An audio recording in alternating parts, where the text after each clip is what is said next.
Welcome back, Queen, to another episode of According to Annie. Oh, I'm so excited to be dropping in with you today, delivering the goods once again.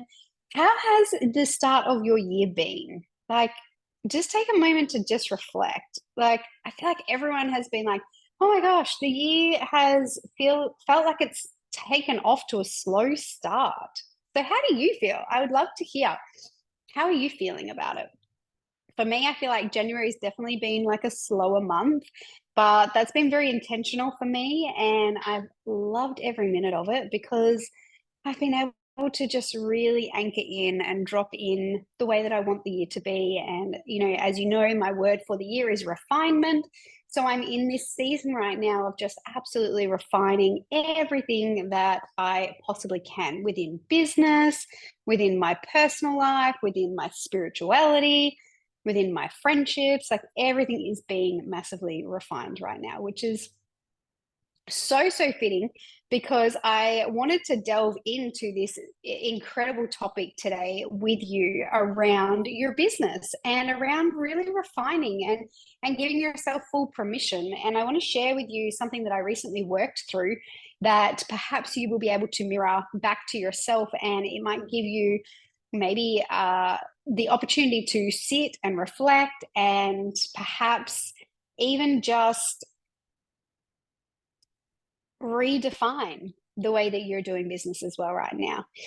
So, if you're in my world, then you definitely are somebody that is wanting to be a disruptor. You are someone that is wanting to do things a little differently. It's almost like you know that you were put on this earth in this lifetime to break generational patterns, to break the hair and beauty industry rules, and really just start to tap into your most authentic self and do things that feel good for you.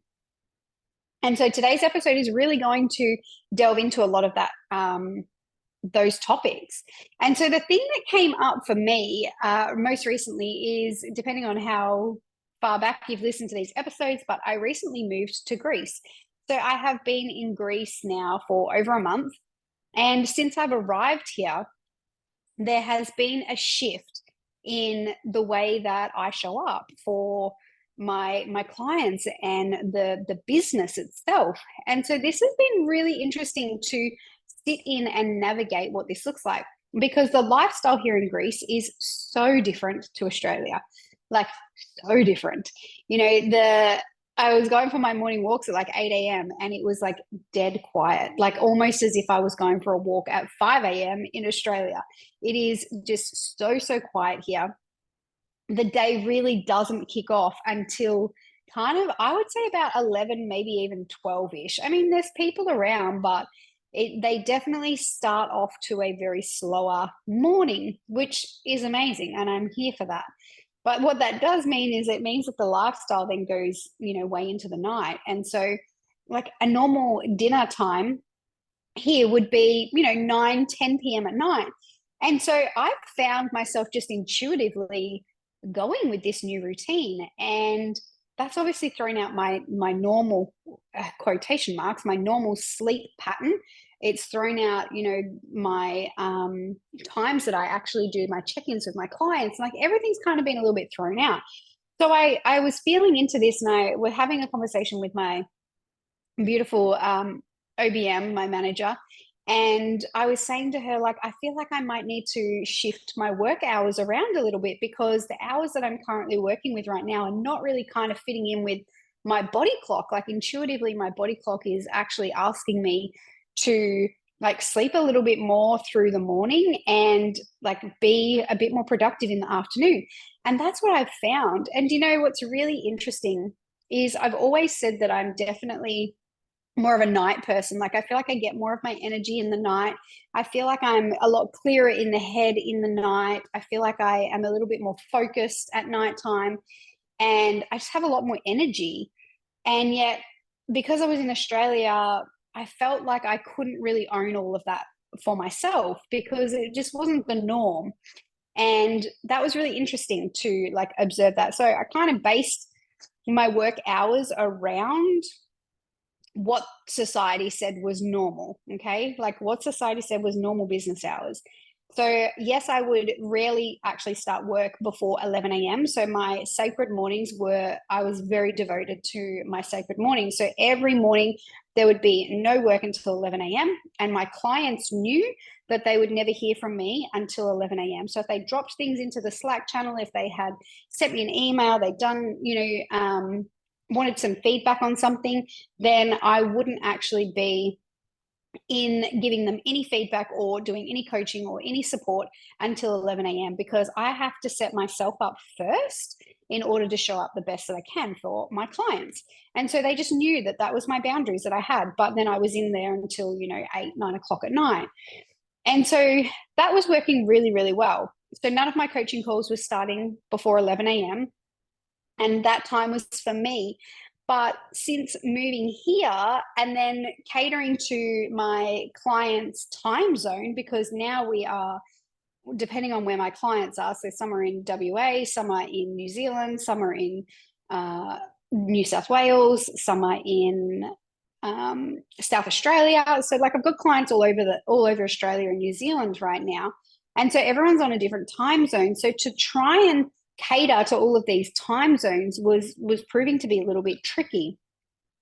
And with me being in Greece, my time zone is behind. So I'm about like nine hours behind Australian Eastern Daylight Savings Time.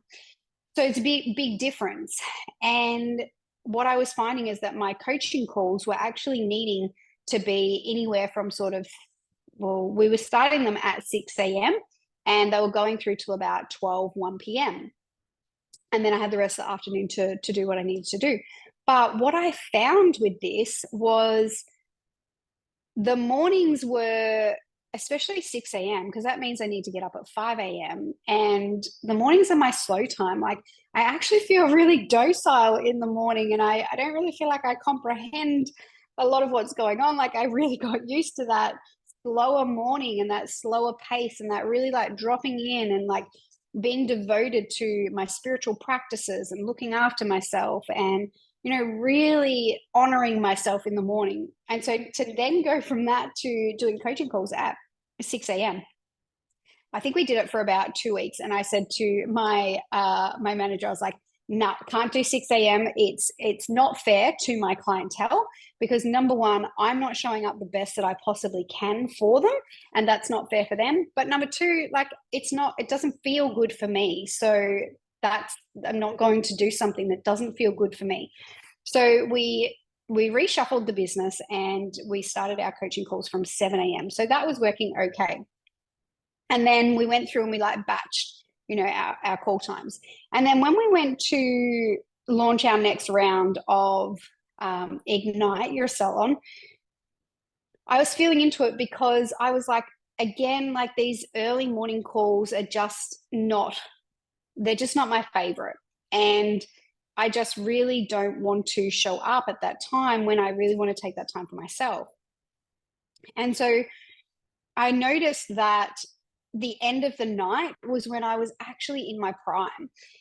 And so I said to my mentor, I said to my manager, let's look at the time zones and let's see like roughly if I was to do calls, late in the evening, like where does that put everyone else? And so to kind of make it like a decent time for everyone in Australia, it worked out that my calls could be anywhere between maybe like 10:30 p.m. right through to like maybe 1 a.m. And I was finding that I was naturally staying awake until about 2 a.m., 3 a.m. And then I was sleeping and like I was still getting my 9 hours sleep, but it just looked at a different part of the day. And so I did that for a couple of weeks and it felt really good. And like intuitively, like it felt really good. Like my eating times like were working really, really well. And then I was met with some resistance around it because like that's not normal. Like who the fuck does coaching calls at 10:30 or even midnight? Like that's insane. Like what the hell? But I really had to sit with it because it felt so good in my body. like, it felt so good doing these calls. Like, I felt like I was showing up the absolute best that I could show up at these times because my lifestyle's changed.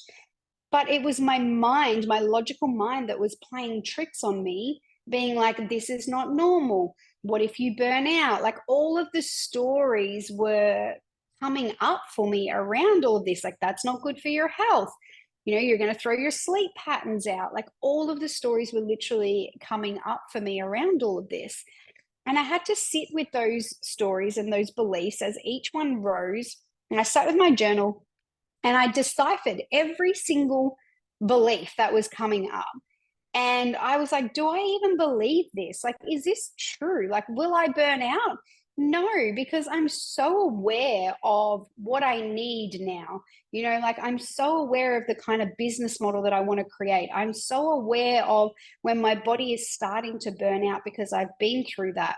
I'm so aware of how much sleep I need. I'm so aware of what kind of diet I need to have. And I know that I do so much of it intuitively. Like, I'm so in tune with my body that there's no way that I would, you know, hit all of those symptoms from changing my work hours, because I'm still eating really, really good. In fact, I feel like I'm eating so much better here. I am going to the farmers markets. I'm buying a whole heap of vegetables. At the moment, I'm sitting with a vegetarian diet as well right now.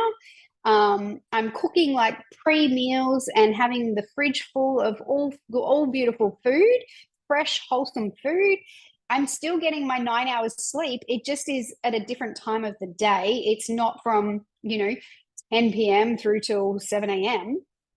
It's just at a different time of the day. I'm still drinking lots of water. I'm still moving my body.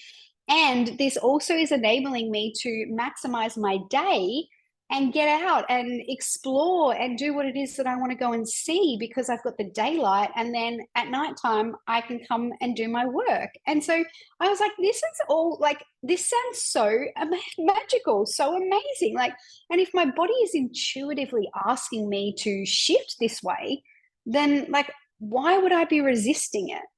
And so this was where it was like, I don't think that there is any resistance. It was just about perhaps taking on other people's projections and being like, other people being like, oh, you're going to do a coaching call at midnight? Oh, like, I don't know if you should do that. Like, you're going to burn out, or like, oh, I don't know. And all of those other people's opinions is literally projections, which means that it is what they wouldn't do for themselves. Okay. So it doesn't necessarily mean it's right or wrong, because they're just talking from their own experience. They're just sharing from how that would feel for them. It's not necessarily you.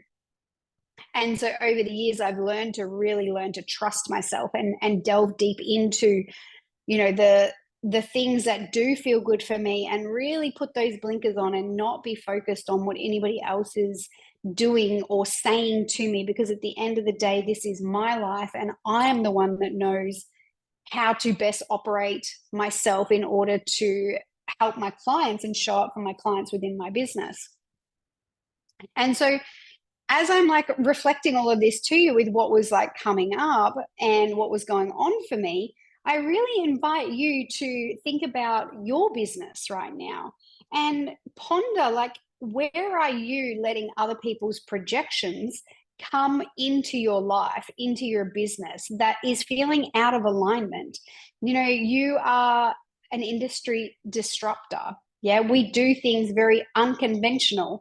And this is a big message, that this is like a big part of my branding, is disrupting the industry and doing things in a taboo way, doing things very unconventionally.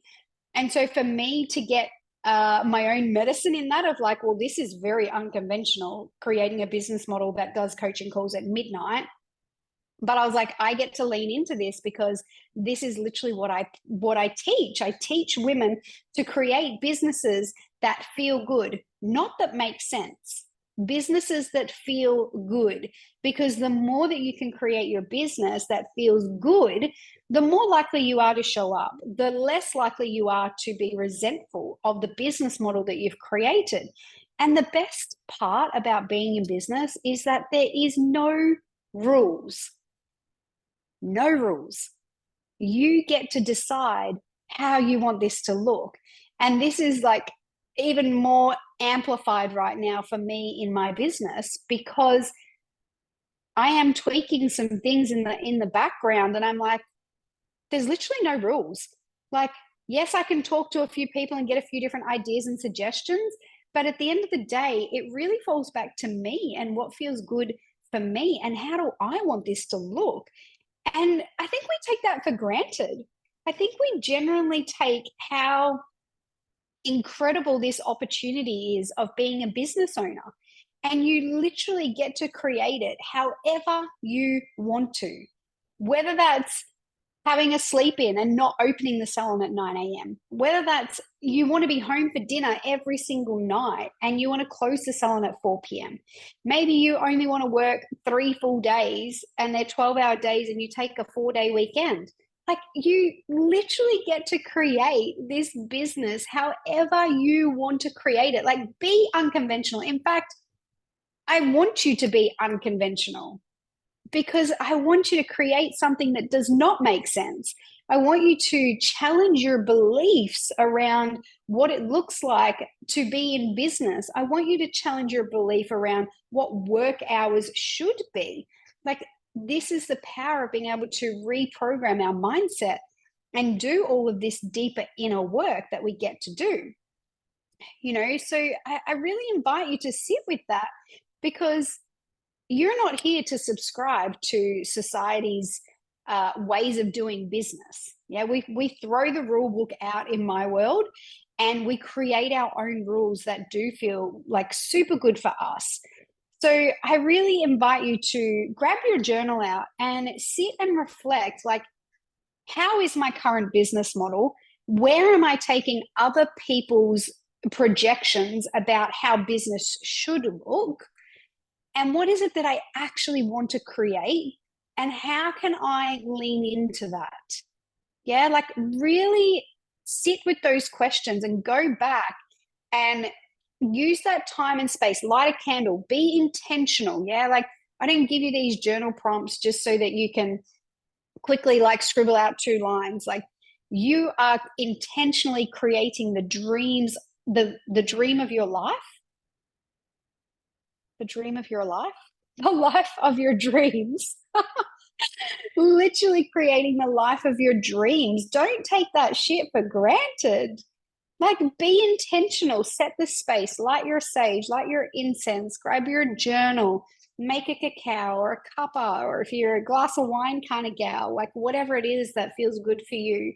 And really create this space and sit with these questions and ask yourself it, so that you can give yourself full permission to show up in a business that feels so good for you. We don't have to subscribe to anything. And in my world, we don't subscribe to anything. I am constantly challenging the women's beliefs when they come in my world and they say, I can't do this or I can't do that, or, my clients wouldn't do this. And I'm like, really? Do you really believe that? And they're like, yeah, I do. And then we work through it and we unpack it. And it's like, actually, that's not true. Like, we literally can create whatever business model that we want to create. And that is such a beautiful gift. You have taken so much courage to step into this life of being your own business owner. So don't let anyone dictate to you how it's supposed to look. You choose how it is supposed to look. That is all I'm going to share with you today on today's episode. I hope that this has helped you reflect and really lean in and be different, because that is what's going to make you stand out from everybody else, all of your competition. There is enough room for you to bring all of you and how you want to do business. All right, babe. I'll talk to you soon. Bye.